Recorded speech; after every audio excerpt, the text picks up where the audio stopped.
So this is how to open a bed and breakfast, a guest house, an Airbnb, a VRBO, or even a midterm rental. And my name is Kathy Benner. I'm a passive income coach. I also have an online academy under kathybenner.com. So you can find me and you can scroll down and listen to all of our free replays right there at kathybenner.com. But you also can tap over and join our mastermind. So we have a mastermind getting ready to start. And with us today, I have Adam Messmer. He is my co-host, my co-mod. And while I'm thinking about it, I am actually going to click through and make him my co-host. So in case I get bumped off, he'll let me back in, hopefully. And I'm also going to make Andora. She is our presenter today, and I'm going to make her a co-host as well. So all three of us are co-hosts. The rest of you will be actually in the audience. This is a webinar. So if you have any questions, comments, you can post those actually in the chat, and we'll be watching for the chat. And so I want to welcome Gardenia. I want to welcome Lynn. I want to welcome Lisa. Already said hi to Rory, Akeem. And again, we have somebody that's called in, and I have a phone number. So, so welcome, whoever you are. Glad that you're with us this evening. And so I am going to actually turn it over to Adam for a moment, and I'm going to let him tell you about himself and what it is that he does. And he's also going to post in the chat how you can connect with him. So Adam, over to you. Sure. Yeah. So I, by day, I am a mortgage broker, and I specialize in mortgages for investment and commercial clients. And then I also have a long-term rental and a short-term rental that I have as well. And I have a management company that runs a short-term rental. And yeah, so that is my connection to short-term rentals, as well as we lend on them. So we have some creative solutions for short-term lending, including DSCR lending, which is debt service coverage ratio lending. That's where we use the income and the expenses of the property to qualify the loan rather than your personal income. It's a great solution if you're just getting started, or if you have unusual income because you're an investor and you know, you're flipping houses and the numbers just don't add up on your tax returns for a Fannie or Freddie loan. This DSCR solution is a great solution. So I will put my contact information out there. We also do hard money and full commercial underwriting. So we have a whole variety of options. I'd be happy to help you with any of your lending needs for investment. Yeah, I will put my contact information out there for you. Yeah, that's me in a nutshell. All right, perfect, Adam. Thank you, thank you. I met Adam a while back, and we just connected as soon as we met. I think our personalities meshed very well together. And a little epilogue to our story is Adam. I was just sharing this with Andora earlier today. Adam had invited me to his birthday party, and I thought, oh, I'm in the inner circle now. I get to go to the birthday party. And so I met his family and found out that when I was 20, and of course I'm now in my 60s, so 40 years ago, I was friends with his grandfather and did not even make the connection until at the birthday party that I had been friends with his grandfather, and it was all about real estate back then. And so, gosh, what a small world we live in, that I came full circle and met Adam, and so there you go. Yeah, so that's awesome. Yeah, isn't that a great story? I love that story. Is. You remember that night when the light bulb came on and I was like, what? Actually, I don't. It was a really great party, but anyway, it was a lot of fun. And so anyway, I feel even more connected to Adam because I knew his grandfather, and his grandfather kind of took me under his wing and imparted all of his wisdom on me as a 20-year-old kid. So that was just kind of a fun story looking back. Anyway, I have 24 rental properties. I have long-term rentals. I have short-term rentals. I have mid-term rentals. I have commercial rentals, residential. So I'm kind of all over the map. I'm a firm believer not to put all of your eggs in the same basket. And so I've been, down all those paths and with all the different zoning options. And so if you have any questions, just go to kathybenner.com, click through. There's a way that you can actually connect a strategy call with me that is totally free if you just want to chat with me and have some questions. So put your questions here in the chat so we can answer as many questions as you have tonight that we can. But if for some reason you're not comfortable doing that, or you didn't get a turn to ask your question, please feel free to connect with me on a strategy call, and I'll be happy to answer the questions for you. So with that, I am going to introduce you to Andora Marshall. Again, like I said, she is on my advisory board for my company, Kathy Benner Companies, where I hold all of my rentals, and she's on my advisory board. So she and I talk not every day, but some weeks it's every day, and you just never know. So we're always sharing ideas, and we're always sharing deals and tenant information and questions. And so, we connect quite a bit. And so Andora, tell us a little bit about your background, your backstory, before you even started investing in any kind of real estate. I know Andora has some long-term, short-term. She's now looking at midterm. And so what was your background before you got into the real estate industry at all? So that is a great question. And this was one that I think is very hopeful for people. So when I first started, I started in 1989. And my mother had passed away and had given her mother's home to my brother, my sister, and myself. So our first rental was given to us in Athens, Ohio, which is a college town, if you're familiar with Athens, Ohio, with a high university. So that was our first rental. I did that, and that was with my brother and my sister. So I did that for a while. And then I continued to do that with them. And then in 1990, I bought my own first home. And then I thought, well, you know what? I think I can make money at this. But keep in mind, at that time, when I first started out, I was a secretary for a large utility company. I only made like $30-some thousand. So, and I guess what I want to say is that if anyone can do it on that money, anybody can do it. And so literally it was just taking that first investment and then using the equity out of my home. And then eventually my brother and my sister, I decided to sell that house. And then I went ahead and took some of the money from that and started buying houses in Carroll, Ohio, which were single family homes. And then, so I really felt like I've been, that's been my bread and butter. And then when the pandemic hit, we decided, back up a bit. Before the pandemic hit, my husband and I always wanted to have a beach property. So we decided that we were going to look for beach property. So in 2013, we started looking, and we found an area that we absolutely loved. And we knew, okay, with being out of town, there wasn't a lot of information on Airbnbs. And at that time it was called HomeAway. So we found a really, a condo that probably nobody wanted. And it was in St. Petersburg, Florida. So that was our first long-term rental. And we had that from 2014 to 2021. And then during the pandemic, I decided to buy offices. So I bought some offices to kind of get into. And then I also had bought a condo before that. And then now I want to get into midterm renting. And I know for a fact we are going to buy another short-term rental someplace, but it's got to be warm on the beach.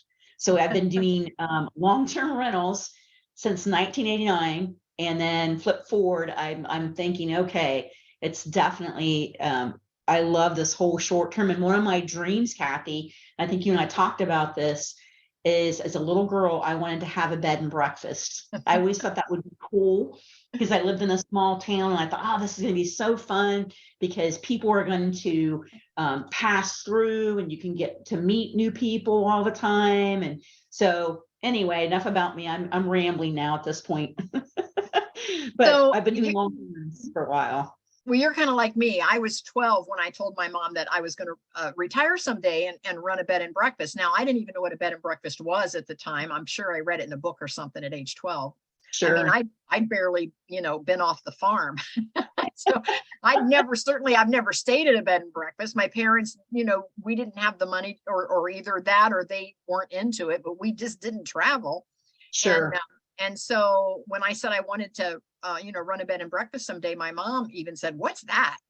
And I remember explaining to her at age 12 what I thought it was. I'm not sure I had it accurate. But anyway, so that's funny that you had that same thought. Oh, I always, I love talking to people. I love traveling. And, I've always, and it even kind of goes back even further just with the whole travel industry, meeting new people. I thought, oh, that would be so fun to like open your house up and have people come in and you learn about them and they learn about you. And yeah, so I've always thought that would be a fun thing to do. Well, so for the listeners that are listening, I actually did that. Once I retired, I actually turned the house that I live in into a bed and breakfast. And so we do have guests that come in from all around the world.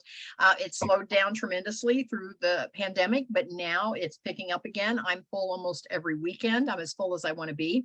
And then Mark and I are traveling more and more. And so when we travel, and we'll get into that in a little bit, but I have a way that I can block off all of the online travel agencies, and it just kind of it looks like we're full if a guest tries to find us, but what I'm doing is I'm actually closing down the B&B, so when we travel I don't have to worry if somebody's coming or going or can't get through the door or whatever. So I just kind of do that so that we have some free time. But so I'm as busy as I'd like. I can be busier, but I'm pretty darn comfortable right now. So I love it. You can, and that's the point that I want to say to our listeners is you can dial it up or down, whatever fits your lifestyle and whatever fits however hard you want to work. You can even farm the whole thing out and let somebody else manage it like Adam does.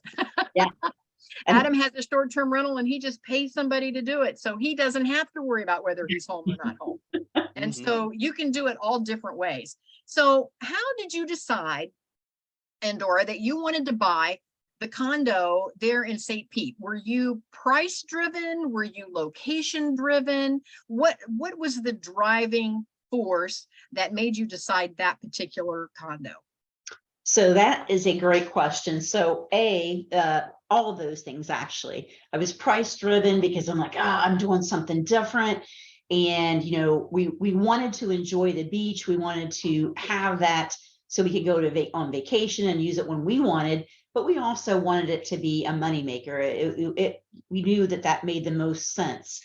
So actually, our neighbors here in Pickerington, they bought a condo in St. Petersburg, Florida.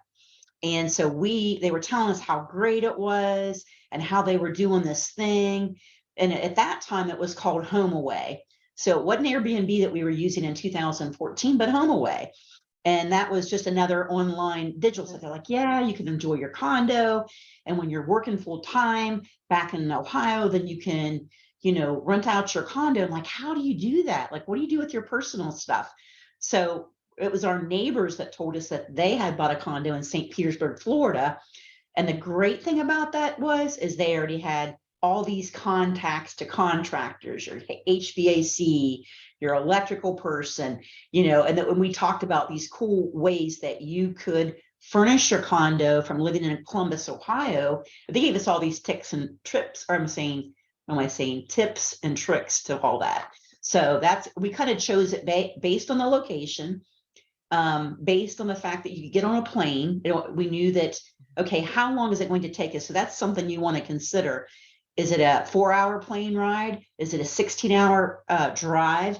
So we wanted something that we could drive if we wanted to within a day, and something where we could hop on a plane like Southwest and be there, because it's like an hour and a half to Tampa, Florida.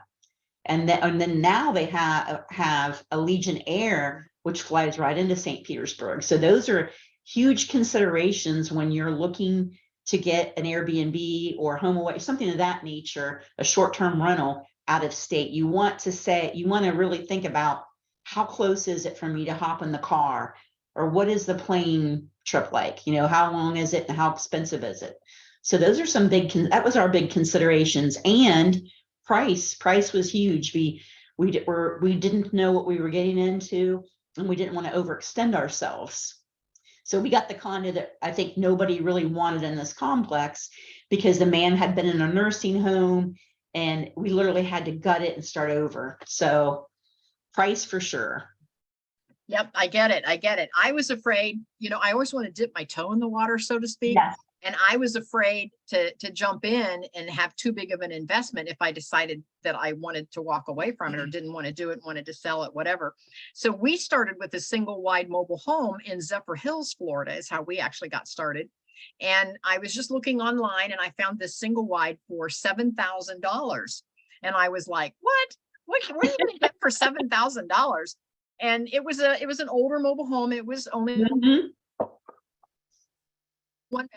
And I called the guy because it was for sale by owner. And I called the guy and he said, yeah, and kind of like you, he said, my dad had lived there and he's now in a nursing home. And he said, he'll never come back to that.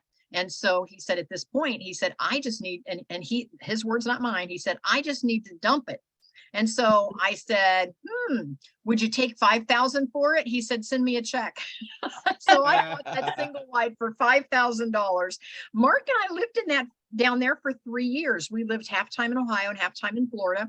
And we used that little single wide mobile home for 3 years. And it was everything we needed. And, but anyhow, all of our friends, and like Andora, we wanted to go to the beach. You know, you're in Florida, you want to go to the beach. Yes. And so, so we kept driving to the Gulf side. We kept driving to the coast. And finally Mark said, wouldn't it be great if we could like live closer to the coast? And I'm like, oh, she feel like I could afford that. Right.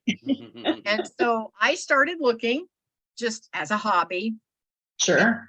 And again, totally price driven. And like Andora, I think I found this little condo that nobody else wanted.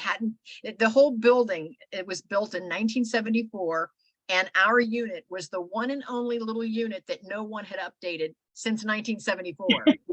And so, it had parquet peel and stick tile on the floor, if that tells you anything. Ooh. And so, I know, Adam's cringing. So anyhow, we got it for the right price. And so again, you know what, when you go to update or upgrade some of these properties, it just doesn't cost that much if you're just doing cosmetic upgrades. It just doesn't cost that much. And so we thought, you know, all the condos in that complex were around $100,000 for a 1-bedroom, which again, isn't bad. No. We're only 10 minutes from the beach, but I got mine for 52 and it's a 1-bedroom. There's no way I was going to spend $50,000 upgrading this 1-bedroom. So we've put in some new flooring and gave everything a coat of paint. And so now we're updating the kitchen and we're going to have under 10,000 in our upgrade total. Okay. And so we'll end up having 62 all in. And now the condos in that complex are going for 120 to 150,000 each in that complex. And we're going to be 62 all in. So you can still find some deals. Don't let anybody tell you that there's no more deals out there. And Adam does mortgage lending and he sees deals all the time come across. So there's still deals out there. So you wanted to have a short term, you found the perfect property.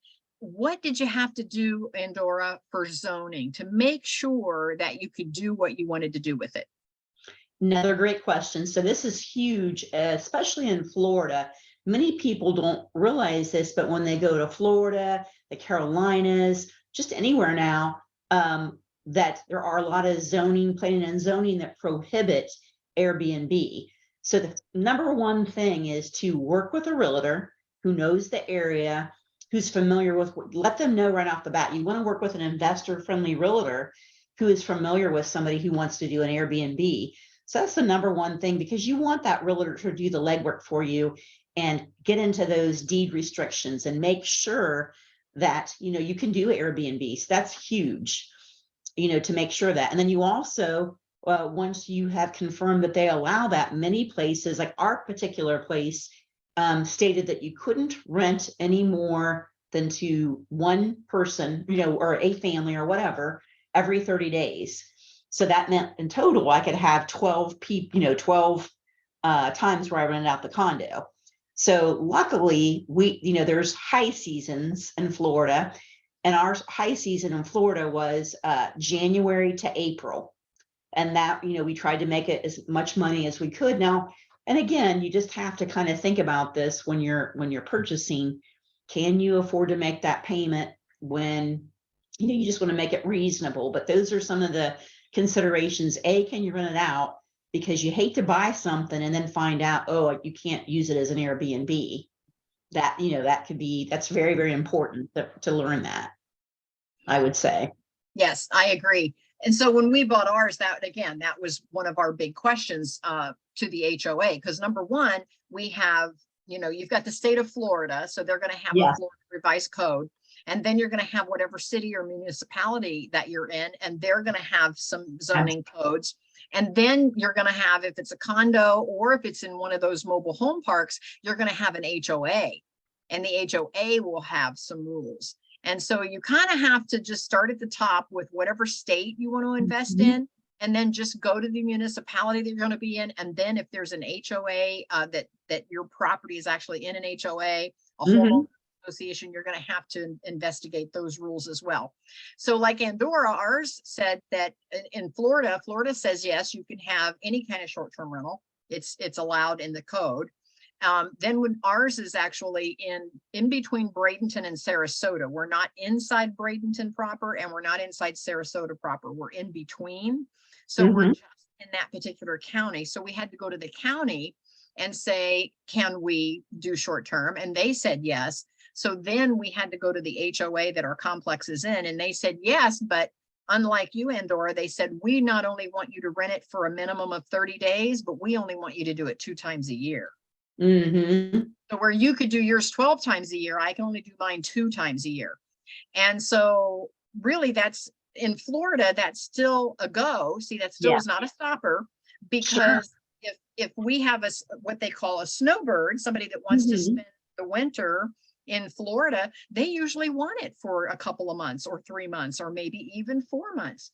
And so we could rent it just twice a year, and we could collect enough in renting it that pays for the entire condo for the entire year. And then the rest of the time we get to use it. So just as an idea on how that might work. I do want to say, everybody that's in the audience, welcome. I want to say welcome again. You are listening to Kathy Benner. I'm a passive income coach. Adam Messmer, he is in mortgage lending. Andora is with us as our guest this evening. And this is the ins and outs of opening a B&B, a guest house, an Airbnb, a VRBO, or even a midterm rental. And we are talking to Andora about her experiences. So if you have any questions, put them in the chat and we'll answer them as we go. If you have comments or questions, and if not, you can contact me at kathybenner.com, or you can get a hold of Adam. He has in the chat, Adam at lfglending.com. And then he also has his Calendly link there if you want to connect with him as well.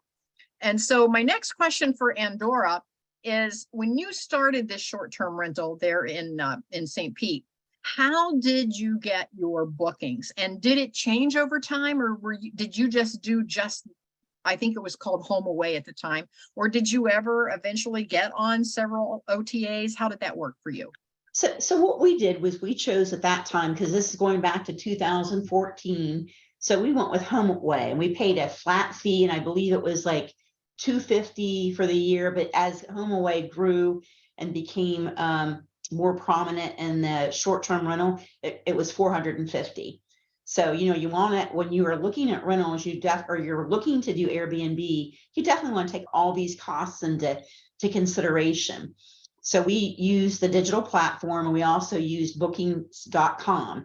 I preferred Home Away because I was able at that time to kind of talk to who was going to rent. They would send over their information, and they would have like a little paragraph, I'm so-and-so from Canada. It's just my husband and I, and we would like to rent, your condo. And they would kind of tell you a little bit about themselves. You would get the telephone number. And so you could talk to that individual, to kind of figure out if it's a good fit.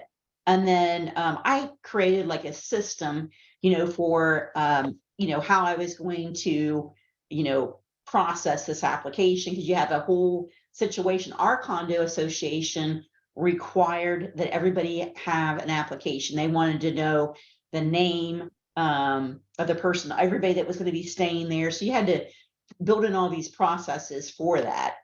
So that's how I did it. And then once I got that information, I actually had to get it approved through my HOA, every guest. So that was typically my process, is going through bookings.com and Home Away. And then when you would have repeat guests, they no longer go through HomeAway, because I would have repeating guests from like, you know, 2014, 15, 16, they would say, hey, can we just book directly with you so we don't have to pay the HomeAway fee? And I'd be like, sure, you know. So that was a great thing, is that you could go kind of go around that. Well, and that's what happens with snowbirds is once they're there for like 4 weeks or 6 weeks or 8 weeks, they start to know the neighbors and they want to come back and be with, they make friends and they want to come back and be with their friends every year.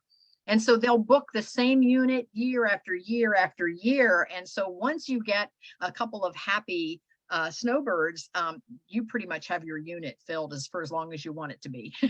Absolutely. That's very true. Yeah, so we're looking forward. Ours is going to launch in this coming January, not, this past January. We weren't quite ready with all of our rehab, but this coming January, we're going to be ready. And I already have a gal that already said she wants it for 2 months. So I'm excited.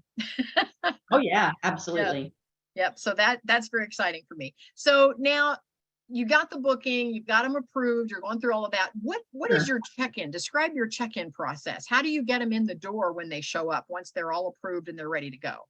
That's another great question. So our particular complex had a gate and a pass, and I didn't want to have to mess with keys, like mailing keys to Canada. So what we did was we mounted a lock box on the exterior of the home. And I know some people are using digital keys.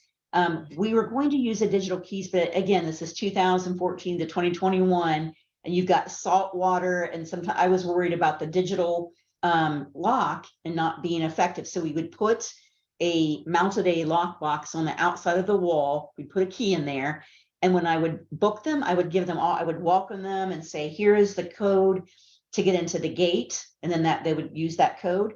And then when you get to the condo, here's the code for the lockbox. And I had a welcome book right on the countertop. And I would literally have like these little baskets that you can buy from like the Dollar Tree. And I'd have like their pool passes in there. And then, I would say, hey, after you've got in, here's the keys to the condo. And I would have it on like one of those little wiry rings that they could put around their wrist. Because I imagine a lot of people are, out and about. And so I would put that like on give it to them so they could have it on their wrist. And they loved that. And I would have them put the key in the lockbox, because in that they lost it or something happened, they had a backup plan, And then they also had like a little key card. Once they got into that gate that first time, then, they didn't have to keep using that code. But they also knew if they forgot it at home, if they called it, it would let them in, So you had all your bases covered, because you're long distance. There's no way you're going to drive over and let them in. So you're too far away to handle that. So you had to think of some backup solutions, because Sure. it's going to happen. It's going to happen. And that's where I was going to, and then maybe you'll ask this question later. That's where we'll talk about the importance of whomever's cleaning your condo, your home, or whatever. But then we also had neighbors, like I said, that had bought a condo there. So they already had a lot of established relationships. So we always knew that if something happened, that we had these backup plans. And that's exactly what you have to have. And I always recommend, when that we had a checkout time of 10 a.m. and we had our check-in time at 3 p.m. And there's all reasons around this, but the reason was we always made ourselves available at that 3 p.m. checkout, just in case. And we would always communicate with the guests and let them know, hey, what time do you think you might arrive? The condo is open at 3. Are you coming in on a plane? And if so, what time? Because we always wanted to make sure we didn't have to be available, but consciously we would try to be available. If you're self-managing, that's some of the things that you kind of have to do, is be available for those guests. And that's typically the problems happen right as they're getting into the condo, or right as they're leaving, or within those first 2 hours. Yes, I can see that. So that is very important. So now once they're in and you got them through the door, everything's good. What did you leave for them inside the condo, as far as, we're calling Airbnb, and a lot of people still think, well, if it's Airbnb, that means bed and breakfast. Sure. Do you actually leave them anything for breakfast? So what we did is, we would always call it like a little welcome packet, so to speak. We always made sure that we had the kitchen fully stocked in the fact that they could cook all the toasters and appliances. There's a whole list of things that you really have to have. And then we would also keep like sugar, some things that were in packets. The health department won't allow you, they don't like you to kind of put like a bag of sugar in there, but if they're individually wrapped, that's an important thing to know. And we would make sure that they had coffee filters. We would give them a bottle of wine. We put it in the refrigerator and say, welcome. And then sometimes if, we would have the cleaning person, because that's the key, to make sure that sometimes she would put chocolate on the bed. If it was the guests that were coming back for several years, we would like send a nice little card and say, thank you for coming back and thank you for choosing us. And then we'd like have the bottle of wine in the refrigerator chilling. And then we would sometimes put snacks out, like you can get snacks from Walmart or Sam's Club, and we would try to do something like that. Things that are not perishable that can be, literally taken out of the owner's closet and put there for the guests.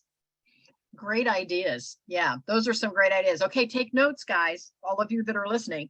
So where did you get all of your bed linens? Because those, after a while, you have to work new ones in and get some of the, and again, here's just my observation. Sometimes when you go to a short-term rental, whether it's an Airbnb or a full-blown bed and breakfast or a VRBO, sometimes the linen's clean, but if it's just, I don't want to use the word old, but sometimes, let me use this word, sometimes the linen looks tired.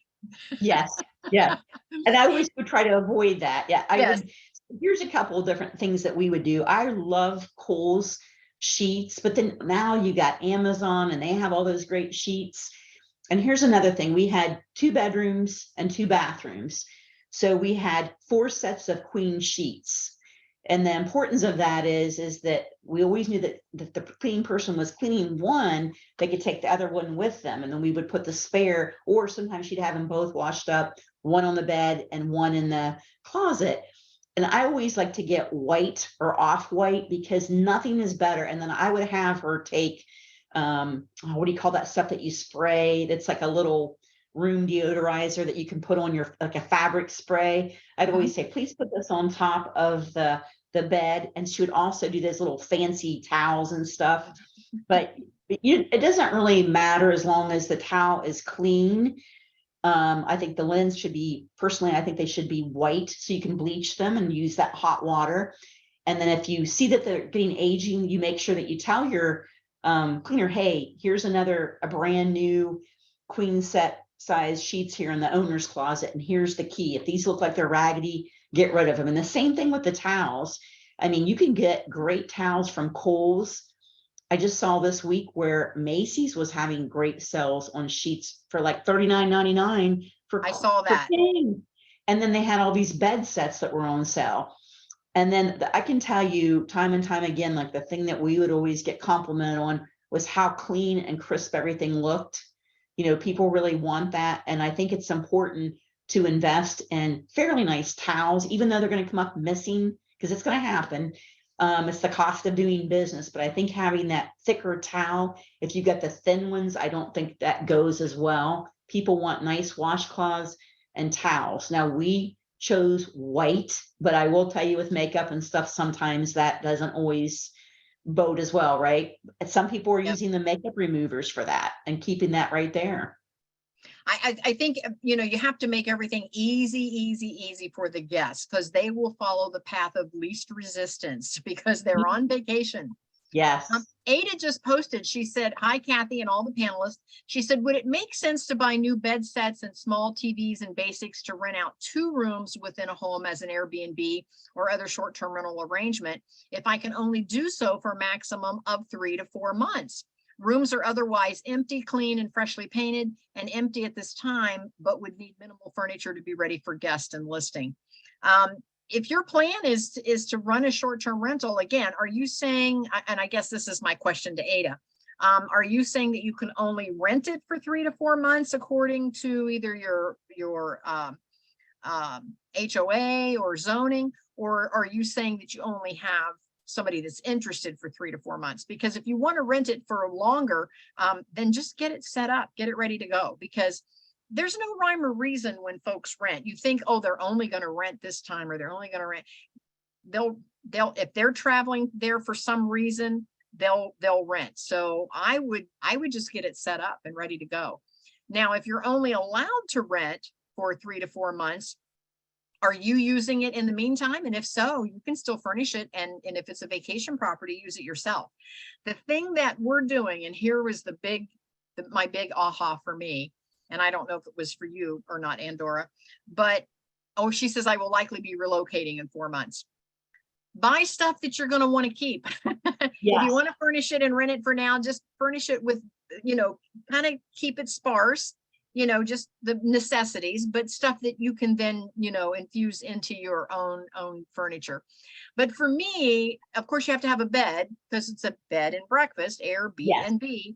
And so the first thing that I did here in my home, I run a short-term rental, and we're getting ready to do our condo in Florida.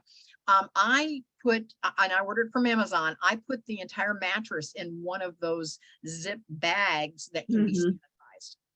So I put the mattress inside that. It takes 2 people kind of to put that on. Yeah. Mark's helped me put on a couple. My daughter Jen's helped me put on some. They're not too terribly hard if you have 2 people. And you can just work that right up over your mattress and zip it up. And it does several things. Number one, there's several on Amazon that do not feel like plastic. So they don't crinkle when you sit on them. You know what I'm talking about? Because you don't want your guests to go, what am I sitting on? So you can't really tell that they're on the bed, but it keeps the bed clean, because now you can actually do a spray sanitizer on those and wipe them down in between guests before you make the bed up. And so it keeps anything from going through onto your mattress. And it keeps the bed bugs out. Yes. We have to talk about bed bugs, especially if you're in an HOA where you've got lots of units and lots of people coming and going and lots of short-term rentals. And again, it's not that the person maybe even has bed bugs at home. They may have picked it up in their luggage on the airplane. Yes. If you've ever seen how they pile all the luggage together, you never know.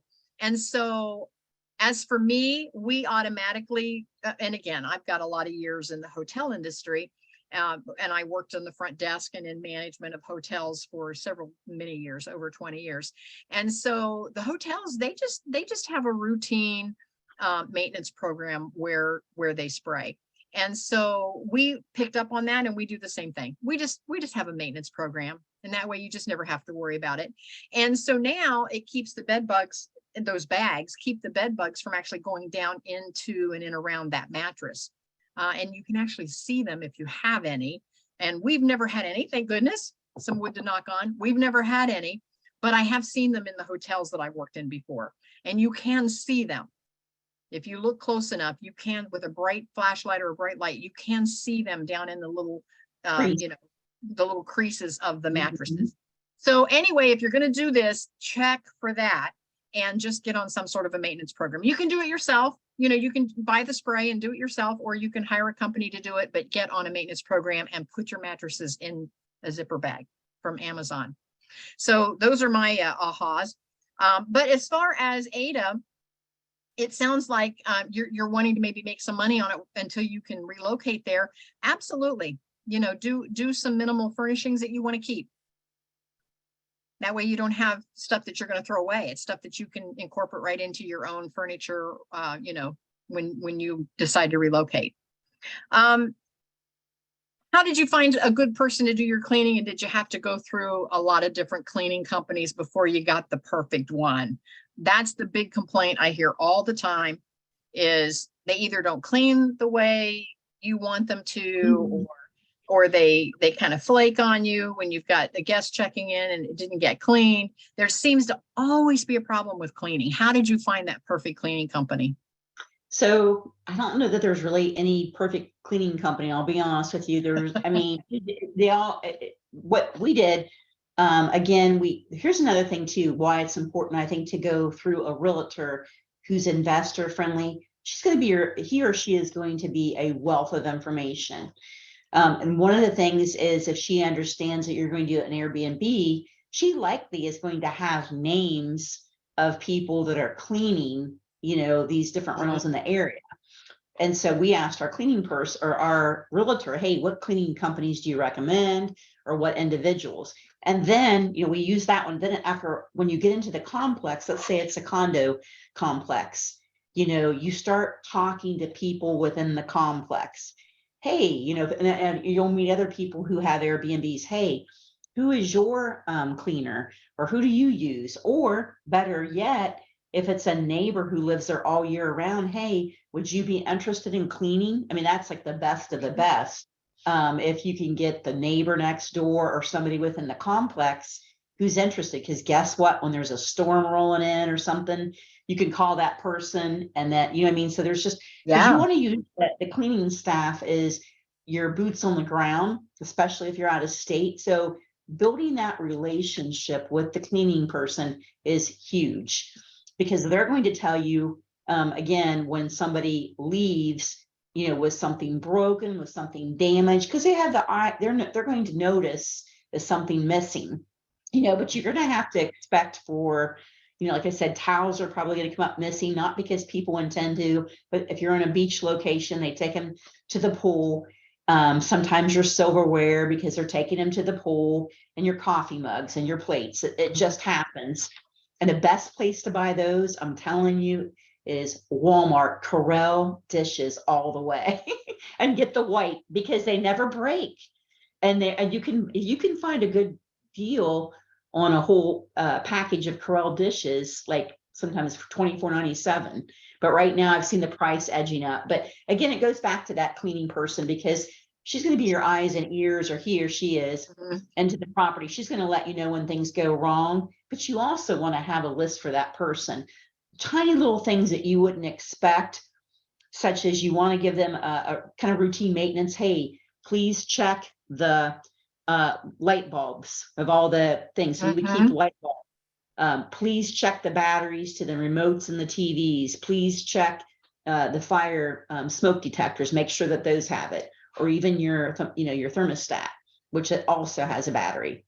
So we would ask that person continuously to do these things, and they would do it, gladly. But you have a checklist. And kind of let them know. But then also, when you are doing an Airbnb, a lot of people will have a list for their guests.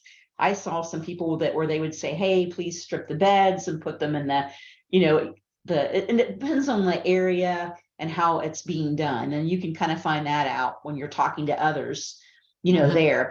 But really, that, like I said, that cleaning person is key. And to your point about the zippered mattress things, that's huge.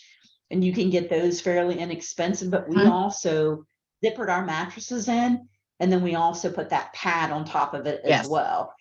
You can get those cushy ones now that have plastic on the other side, but then they have that cushion on top, and it's worth the investment. And pillowcases, you can get those from the zippered pillowcases. You want those as well. And Walmart, again, has great deals on that.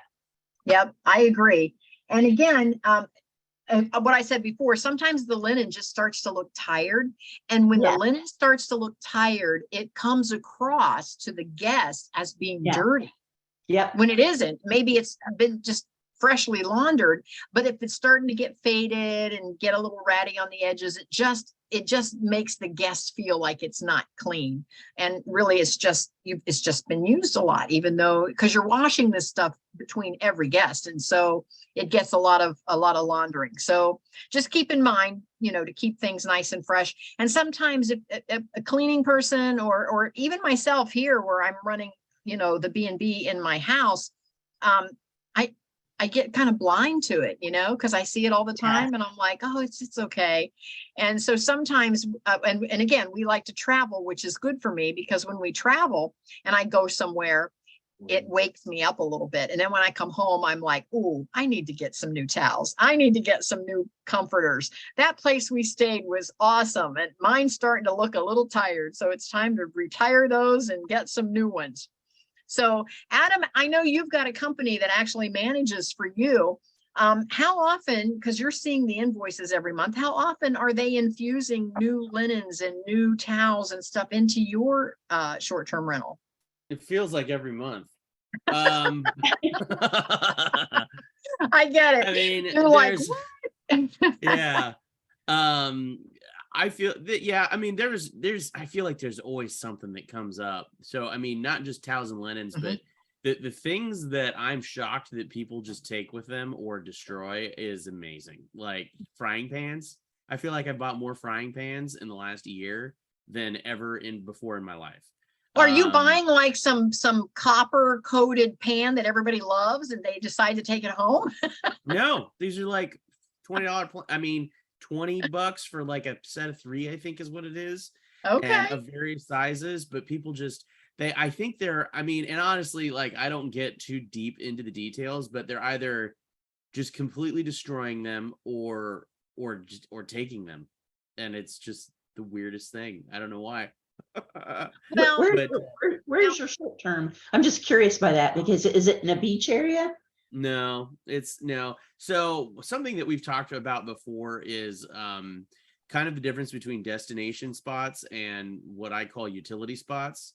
So a destination spot is the beach, right? Or the True. mountains, someplace. Yeah, you're going for that. Utility spot is what I've got, which is a place in central Columbus. It's in an area called the Old North.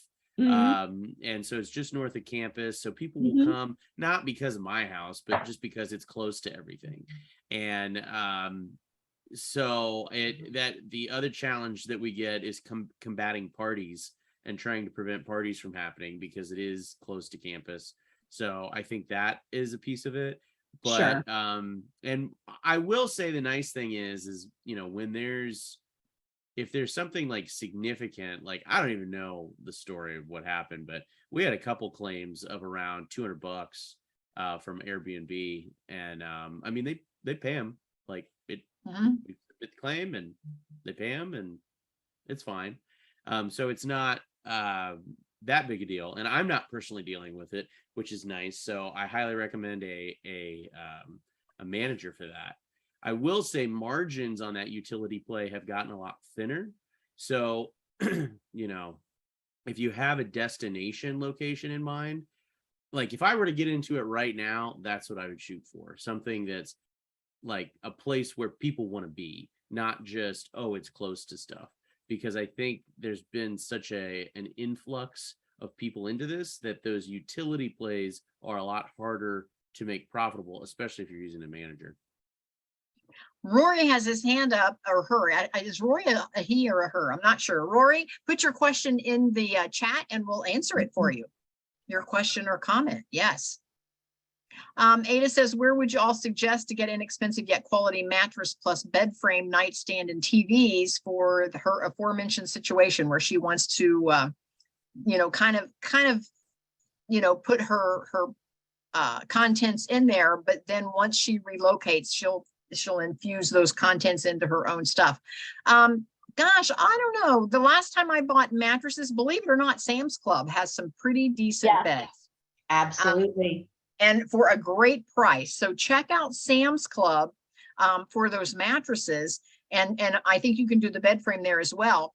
But the other stuff, gosh, TVs. I was at Walmart the other day. They're doing the TVs for like under $200. It's amazing. Roy wants to know, Adam, how much do you pay for your property manager for your Airbnb? And you're welcome. He's been a speaker for us. You're welcome to name drop if you want. Sure, yeah, it's hospitality. So house, the word hospitality, they'll play on words. Hospitality.io is their website, and they're charging about 25%. I want to say 25. It's something like that, right in there. There is okay. So I do have a shout out for another company that specializes in Hocking Hills. Yeah. And a good buddy of mine, Justin Keys, he just started that. And it's called Hocking Hosts. And I'm writing this one down because I just bought one in Hocking Hills. Yeah. Now they're gonna have a minimum revenue expectation, I think. So it depends on your so like if you're going for a bigger project that's gonna do I mean, I don't know exactly what that revenue, it might be 100 grand a year. So Okay. if you're doing 100 grand a year, then it might be worth it. But he's only charging like 20%. And what's his name, Justin? Justin Keys. Keys. So Keys. He's the guy. Do you remember? Do you watch Hocking Hills properties that much? Yes. A lot. Yes. Okay, so like a year and a half ago, there was this like palatial estate, and it was super weird because like it sold for like 500, and then like a month later it was listed for 600, and it ended up going for like 800, and he bought it. It was sweet. It was like a giant main house, and then a section of it was like underground, but like underground isn't the right word. There was a lawn on top of it, and then there was an above ground space. So it's kind of embedded into the hillside. Embedded into the hillside. Yeah. Yes. It was really awesome. But it's what's funny is another friend of mine was trying to buy it. They were looking at it, but yeah, he ended up going like 200 over asking. And long story short, he ended up putting like 100 grand into it, and just, I mean, it's a show place. And he has like UFC fighters and celebrities and stuff that stay there, and he's just killing it. It's incredible. It's got a pool and a pond, and I think it's so for like those of you acres. that are for those of you that are listening, Hocking Hills is a tourist area just below Columbus, Ohio, and it's full of caves and waterfalls, and it's it's got its name Hills, and it's a beautiful, beautiful area, and folks come from all around to go hiking and camping and hanging out there. So so that's and I just bought a property down there. And we have a long-term renter in it now because we had to drill a well and do some stuff to the property. But if and when that person ever decides to move on, we are definitely going to short-term rent that. We bought it as a short-term rental. So that's in the future for us. Did you see Forbes made Hocking Hills like one of the best places to travel in like the world? Did you see that? Really? Yeah. I did not see that. Yeah, it is. I'll see if I can find the article, and if I can, that's I'll because it's Justin's property, I'm sure. Yeah, exactly. Yeah. But like it was I mean, here's like an ABC 600 side, maybe the link directly to the article, but yeah, like it like cracked like the top 50 places in the world or something, which was here. I'll put it here's a local article. It's not the exact Forbes article, but they talk about it. And interesting. Yeah, it's how nuts. Fun is that? Yeah, totally. Yeah. How fun is that? I love it. So anyhow, we were lucky enough, and again, I'm price driven. We were lucky enough to find a property down there. We needed to put some money into it. Again, we're all in at under 80,000, and we're sitting on 1.5 acres right in the heart of Hocking Hills. So I like to say that we're kind of sitting pretty on that one, because I can do long-term, short-term. I can do all kinds of stuff with that one. So I'm excited for that. So how can our listeners get in touch with all of us? And again, for me, you can just go to kathybinner.com, and I'm going to put that back in the chat again in case somebody scrolled past it already. And we've got Adam's contact information up here. I'm going to scroll back up here and see if I can find it. Yeah, I don't know if I can copy all of yours at once and move it down or not, Adam. Maybe.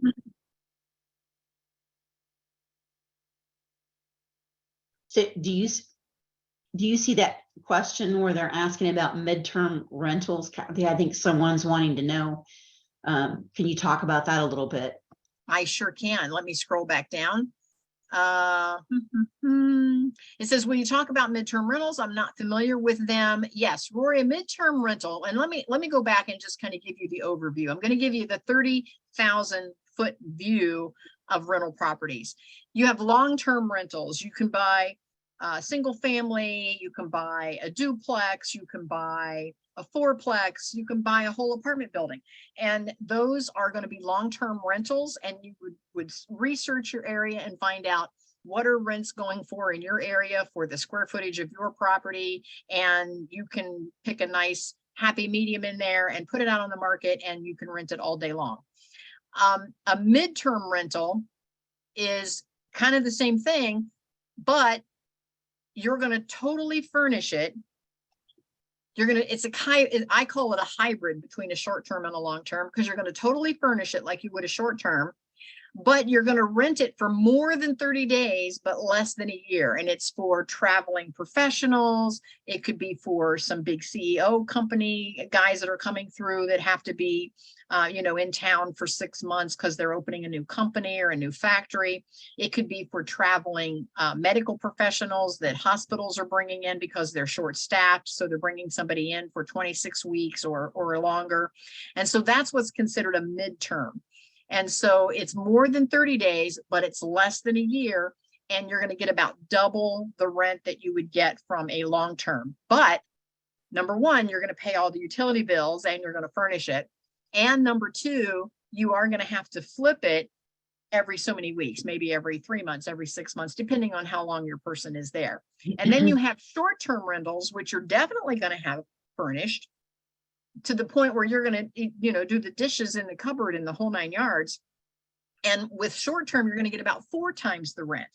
But keep in mind, the more rent you collect, the more work it is, because now in a short term is considered anything less than 30 days. And so in reality, when I rent out my condo in Florida to a snowbird that wants to come, say, for 3 months, it actually, by terms, it's considered a midterm rental because they're there for more than 30 days, but less than a year. We call it a short term, but it's really, by definition, a midterm rental, because short term by definition is less than 30 days. So I hope that clears it up for you. It's not too confusing unless you've not heard that term before. Mm-hmm. Any other questions? It says, Kathy, what are the dates and titles of your various private group meetings in March? Isn't there an Airbnb group?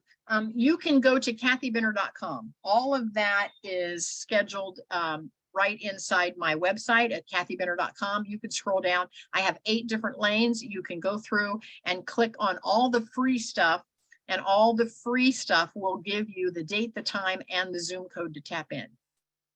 So thanks for asking that, Ada. Yes. Did I miss any questions?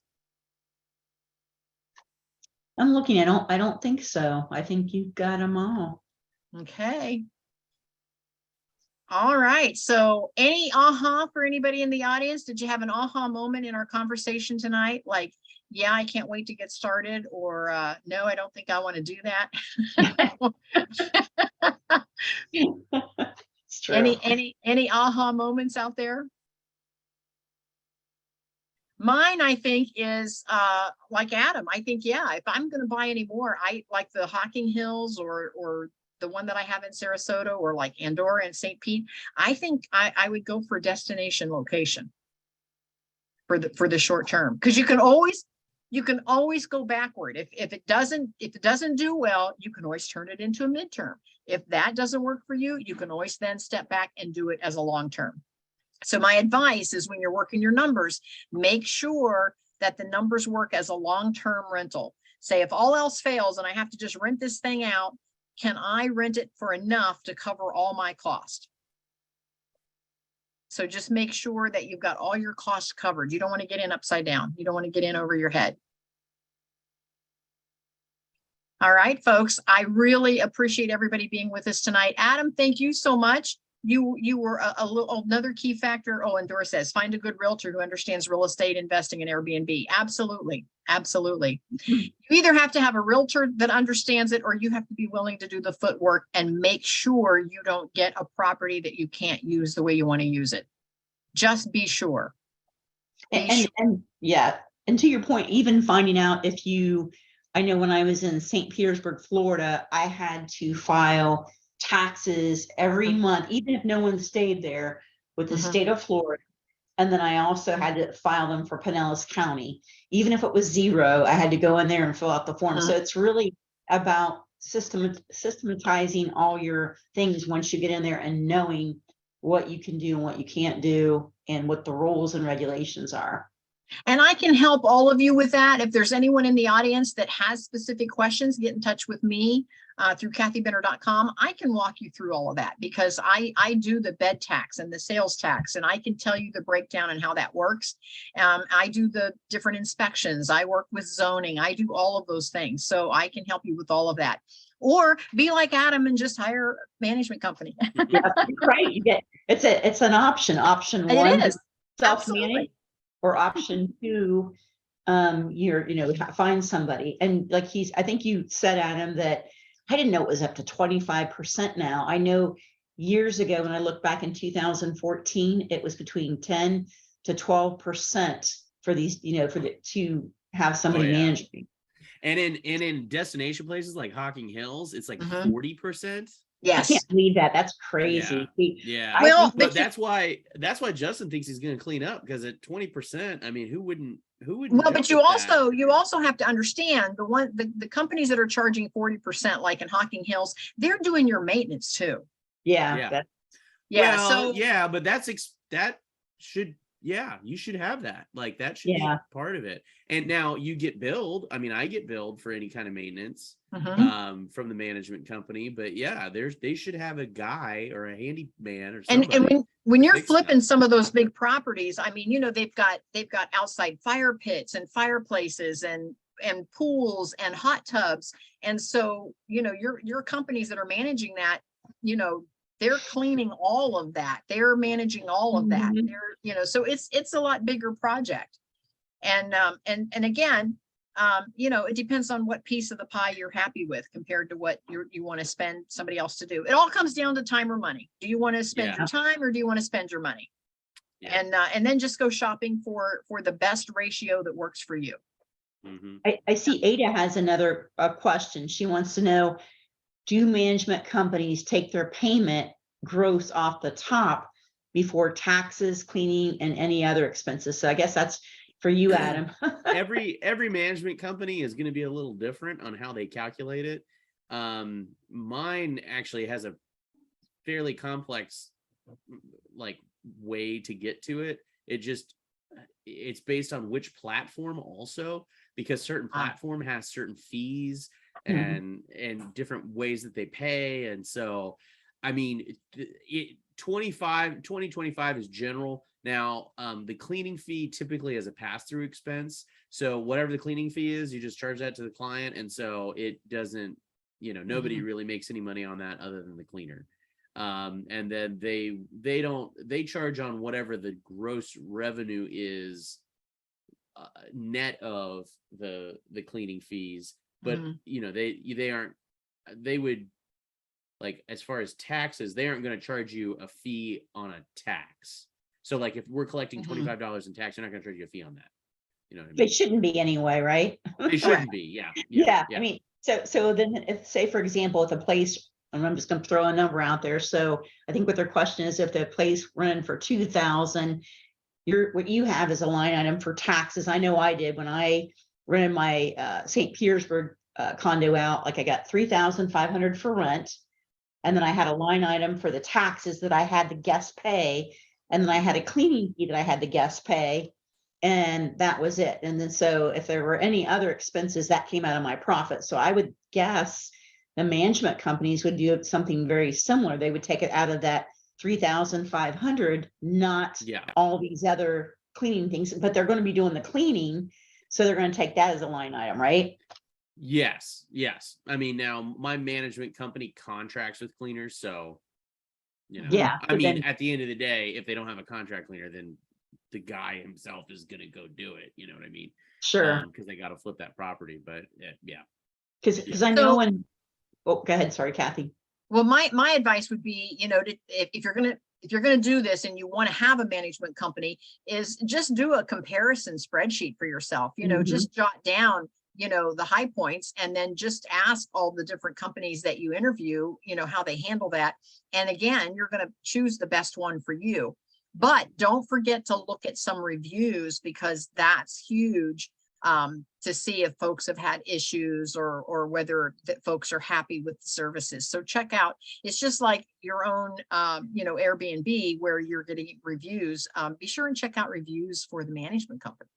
And, probably even going through sometimes the Better Business Bureau if somebody has a company. But I always think when you're getting any type of service, like especially a cleaning service, word of mouth is always going to be your best because that means somebody's used them.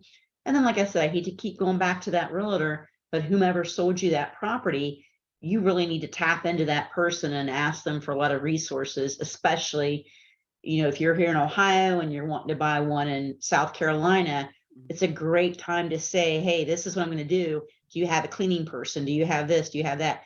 Because they're going to know, and they're going to want to sell you that property. So they're going to want you to be happy.